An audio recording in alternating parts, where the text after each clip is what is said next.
Hey guys, Chelsea here from Making Manzanita, and today we're going to be sharing a compilation of all of the videos from our DIY backyard transformation.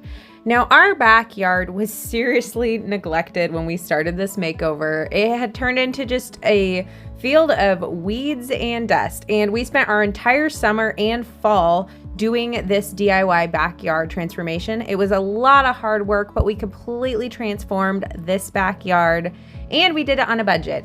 You will see how we made it happen with a kids swing set area, new grass, an outdoor chalkboard, paver patio, fire pit, an outdoor dining area, and then at the very end, a brand new wood deck there by our back door. So keep watching to see how we completely transform this backyard. But this is how it started. And this is kind of embarrassing to show these to you. It was pretty bad. There was no fence, which was definitely an issue because we have a dog. So we put up some temporary fencing and it just looked horrible. There was a very low quality grass that had been put in the backyard when we moved in, but we didn't take care of it very well. So it never came back and it just turned into weeds, because we didn't want to waste all the water taking care of it. So we knew we were planning on doing a big backyard makeover, so that's what we did. And let's just get started here. So one of the first things we did, and this was back in like 2018-ish, is we added the wood fence. And that is the fence you're seeing there in the back. And it at least enclosed our backyard to make it a little more usable and functional for us, but we still didn't tackle that big backyard makeover. We were, of course, working on some things inside, so it kind of got neglected out here. But when it was finally time to do the big upgrade, we rented the machine that you see Logan using here, and we started getting to work.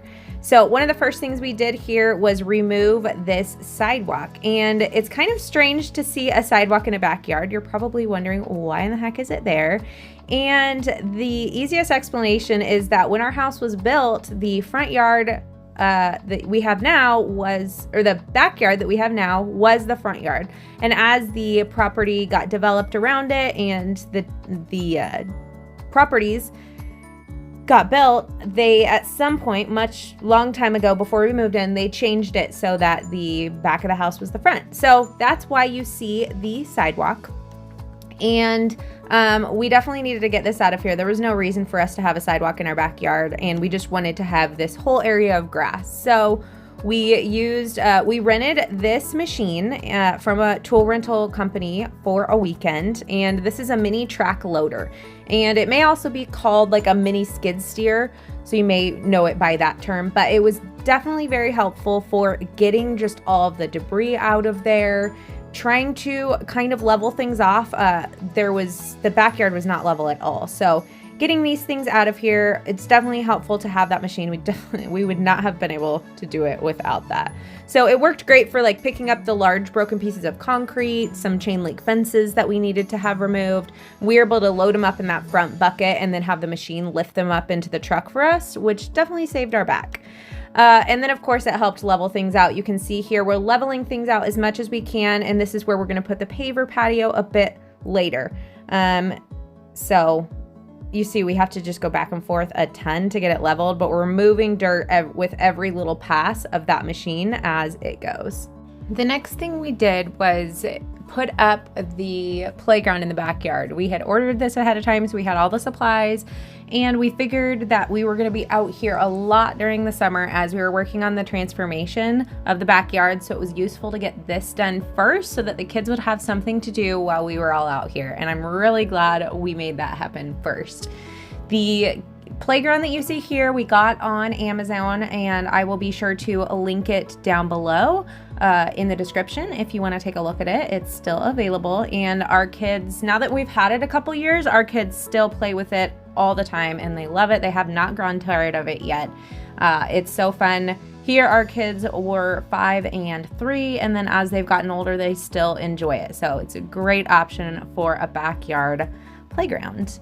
Next, we moved on to putting in the grass, and we decided to go with a grass grown from seed. And there were several different reasons we went with this option, but I am so glad that we did.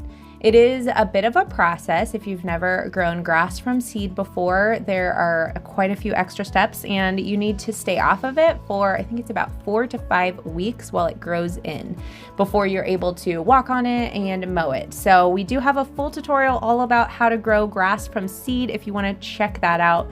But that was the next thing we did in the backyard, and then we just kind of let that grass seed grow as we continue to move on to the rest of the backyard transformation. Then we got rid of this little concrete sidewalk that's this landing that's off our backyard, or our back door there. Originally, in our original plan, we were just gonna leave this because we weren't planning on doing anything back here, but we figured to just get it out of there while we had all of the loads that we needed to take to the dump.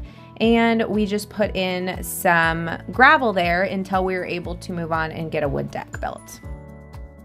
So Logan rented a jackhammer today, and our plan was just to take out, we had like a little ramp, a sidewalk ramp that was connecting from the concrete pad by the door, and it went slanted down. It was damaged, and we were planning on doing pavers anyway, so that's what we rented the jackhammer for. After he got that first piece off though, he decided to just keep going, and he took out this whole concrete pad that was over here. It wasn't in great shape, and we figured since we're making everything else pretty back here, we might as well do that too. However, we don't have time to do it this year. So what our plan is we're just gonna do gravel over here for now, and then next year, we will build out a wood deck that will go all the way to the corner of the house over here. So it'll look really nice, much better than the little concrete pad, but definitely not planned to take all this out. Then it was time to add the edging and the gravel. We decided to do a kind of like a pathway along the back of the yard where the fence runs with gravel. And we put down landscape fabric first, and then we used 3/4 minus gravel, which is sometimes called state spec. And we added that gravel along the back area by the fence. And this just helps prevent weeds from popping up, and it still provides a nice walkway and even a driveway for the storage trailer that we keep back there, which is parked in the backyard. But this was kind of the general process. We put the landscape fabric down, and then we were using this edging.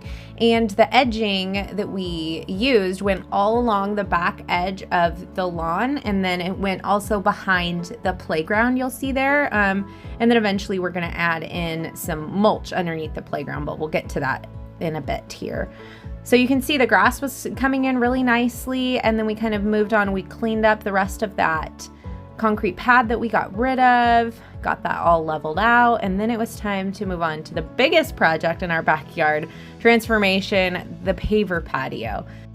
And you can see here we continued to make our way through that huge gravel mound that was in our front yard. You can see it's about halfway gone here. The kids had a ton of fun playing on it, but the other half is going to be used for our paver patio, and this is where the paver patio is going in the backyard.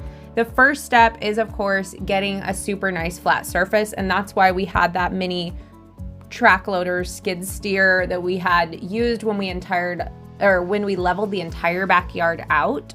But we decided we didn't need to rent that again because it was pretty level. We just kind of did everything, dug it out and got it all level. We put down landscape fabric and then gravel. And for reference, you'll definitely need to adjust this, based on your final patio height, but we put down about 4.5 inches of gravel and then 1 inch of base sand underneath the pavers. And then for the perimeter of the paver patio, we dug out like a slope line, and we put in our edging first. Since we were doing a raised patio, we decided to do retaining blocks around the whole outside edge of the patio, and we used those retaining blocks. We built a trench and then put the retaining blocks in, and then filled that trench up with more of that gravel and tamped it down. So if you're installing like a retaining wall, you definitely need to use a string level and make sure your retaining wall and the patio is angled so that the slope is away from your house. That's one step that we did kind of manually. And then we filled in the inside of it with a bunch more gravel and kind of just manually moved that so it was as flat as we could get. And then once we had gotten it as flat as we could, we rented this machine. This is a plate compactor, and it presses the gravel together. And you can probably find one of these at a local tool or equipment rental shop in your area, but that's what we did. We were able to find it locally. So if your paver patio is small, you could probably get away with doing this by hand, but it was not very fun and well worth the rental fee, so we decided to do that. Next, you can put in your layer of base sand for the pavers. And then we moved on to working on the fire pit. And the fire pit, we put in a circular fire pit in the middle of the paver patio, and we have a full separate tutorial on exactly how we did that, so you can check that out. But it was a fun project, and now that we've had it a while, I can safely say that we use it all the time. I'm so glad we decided to add it, and I love that it's built into our paver patio, so it looks awesome and super custom. So I'm so glad we decided to do that. But here's kind of the general process of us building that fire pit. So you can see we actually went with a fire pit kit, and all those pieces kind of fit perfectly together, and everything all came together, and it went pretty smoothly. Then we went back and worked on that edging again for the paver patio, and we brushed some sand over the retaining block wall or blocks that we had used there, and then we glued on our paver border with onto the retaining block walls, and we just used landscape adhesive to do that.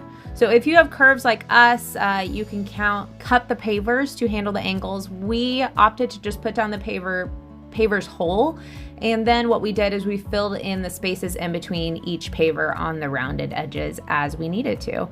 But this process, it did take a while because we were gluing each piece down individually and making sure it was level and hammering it down into place. So you can see here the kids were almost always around while we were working on the backyard. So it was a lot of juggling and a lot of hard work, but we finally made it. So next, after we got the edge done, we moved on to laying the paver patios, and we started with a line so we could make sure that our slope was good and our lines were nice and straight because we were doing a pattern. And we decided to go with a herringbone pattern, and we laid our pavers row by row to make sure the pattern stayed consistent throughout the process. And this process was pretty simple. To put each paver into place, you gently use your hand to kind of smooth that base sand out, and then you put your paver into place and then follow it up with a few hits from a dead blow hammer to make sure everything's nice and level. And if you do need to cut your pavers down to size, you can do that using we used our tile saw. So this is the tile saw we have, and we opted to use a 10-inch wet dry diamond blade, and it worked well for dry cutting all of our pavers. So here's how the paver patio is shaping up once we got most of the pieces into place. You can see here that we're filling in the little triangles there, and we're having to cut each piece. We saved all of our cut pieces till the very last. So we did the whole paver patio and just left all the pieces that were gonna need to be cut so we could do all of our our cutting with the tile saw all at one time. So that was pretty efficient. So I'm glad we did that. But the general process is you want to mark both sides of your paver where you're going to cut it, and then you can cut it, like I said, with that tile saw. And then once it is cut, one important thing that we did was making sure that we roughed up the cut edge after we had it cut. So we used a mason chisel to do this. But you definitely want to do this because, well, if you have a tumbled stone paver like we do that's a little imperfect, all the edges are already a little roughed up. So it makes it look a little more natural, and it doesn't have that sharp edge after you cut. So I would definitely recommend that. Next, we moved on to finishing things up by covering the paver patio with paver sand. And you want to get that all put into place and fill all of the cracks, and then remove all the excess sand and just brush it off, and then lightly water the patio.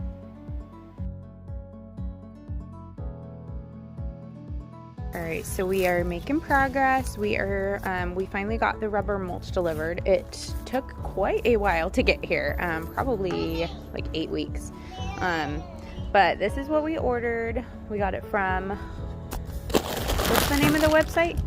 Rubbermulch.com, right? Okay, yeah. So that's the best place we found to get it in bulk like this. And again, it did take a while to ship, and we got a ton of it. I think we're gonna have enough to cover this area. But it's really great quality. It's super soft, so if the kids like fall down, it's a nice soft surface. You can see that we're putting landscape fabric underneath, so that is definitely recommended so you don't have weeds popping up. And it does come in a number of different colors. We got black, so yeah, let me know if you guys have any questions about this, but we're getting it all spread out. The process of putting down the mulch was pretty simple. You spread it out and then use a rake to get it as flat as you can. I think we did enough for about 3 inches throughout the paver patio, and I can safely say that 2 years later after we filmed this, it still looks good as new. It lasts so long. Ours, when we bought it, it has a 12-year guarantee that it's gonna last that long. So that's one of the reasons we chose to do that. Here is a little glimpse at the finished paver patio now that it's done. It looks so good, guys, don't you think?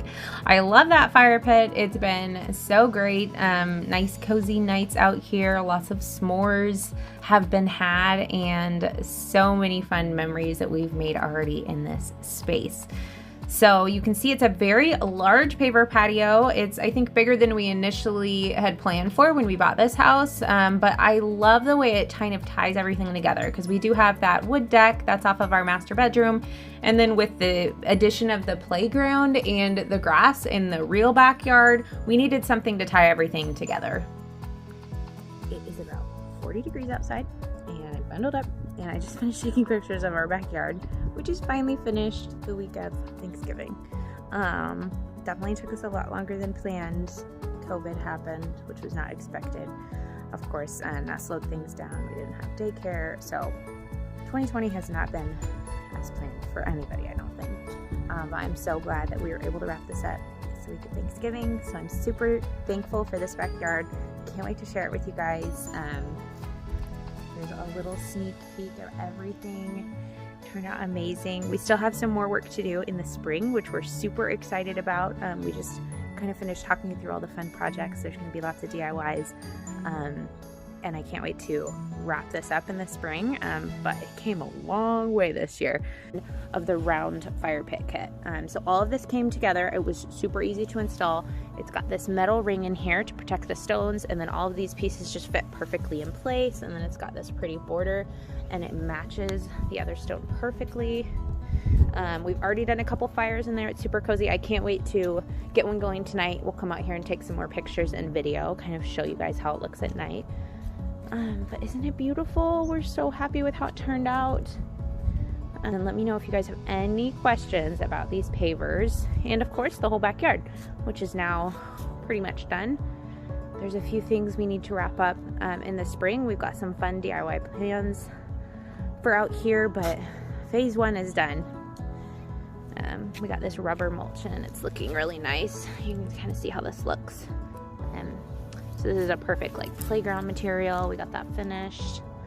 It's coming together, and now we're gonna take a little break because of course it's freezing cold out here. We'll focus some more on the inside, and we'll get back out here in the spring. So as promised, here is some footage of the whole backyard area at night once we get that fire pit going and turn the lights on. One thing we did add after these videos were shot is we also added some of those magical string lights over the paver patio as well. And it just adds so much uniqueness and just a cozy vibe back here when those are on. It kind of lights up the whole backyard, which is so nice when you're out here at night with a fire.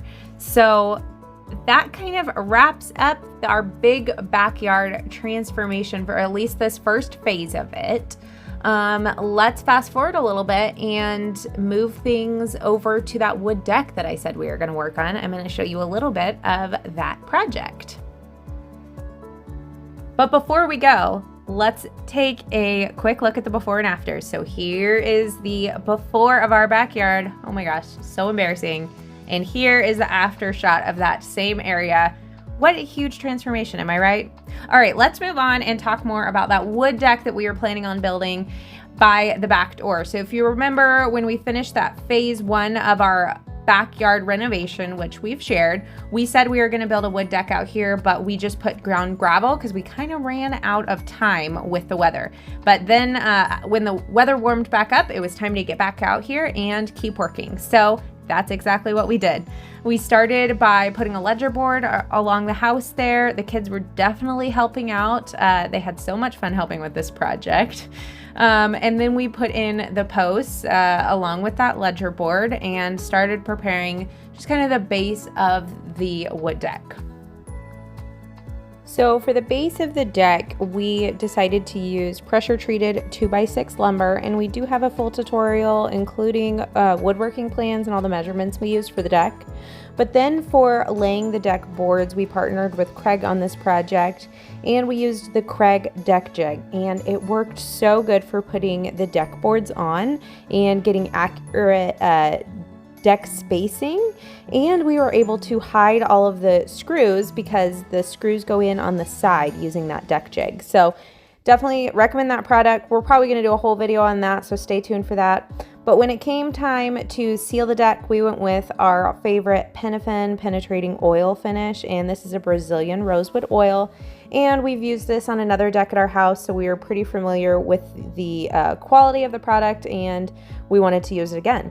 So this is a oil product, like I said. When I used it on the other deck, we brushed it on, but I decided this time to use a sprayer. And I have a blog post about kind of the 2 different ways you can oil a deck with a sprayer or a brush, and they're both pretty comparable. I would say the time and the ease is both pretty equal in terms of whether you spray or wipe it on. But here's how it looked when it was all done. And I love how it turned out. It added so much to our backyard, just kind of connects everything. We actually spent a ton of time sitting on this deck. Of course, that's our back door, so we use this door a lot. And we sit here and just chill out while the kids play. From here, we have a pretty good view of the whole backyard. So again, it's turned into a really nice sitting area for Logan and I. And I love how it turned out. It kind of just finished off all of the backyard projects that we've done back here, which is a ton. So I hope you guys enjoyed this video, just kind of walking you through the many backyard projects we've done in our backyard over the past couple of years. I know this was kind of a long one, but it's kind of fun. It almost reminds me of like an HGTV episode, just like seeing a whole project from start to finish and all of the behind the scenes. So I hope you guys enjoyed this. If you want to see more videos like this or other types of videos, be sure to let me know in the comments below. And then while you're here, be sure to subscribe to our channel. We share weekly DIY and renovating videos just like this one. And then check out this video next. All right, see you next week.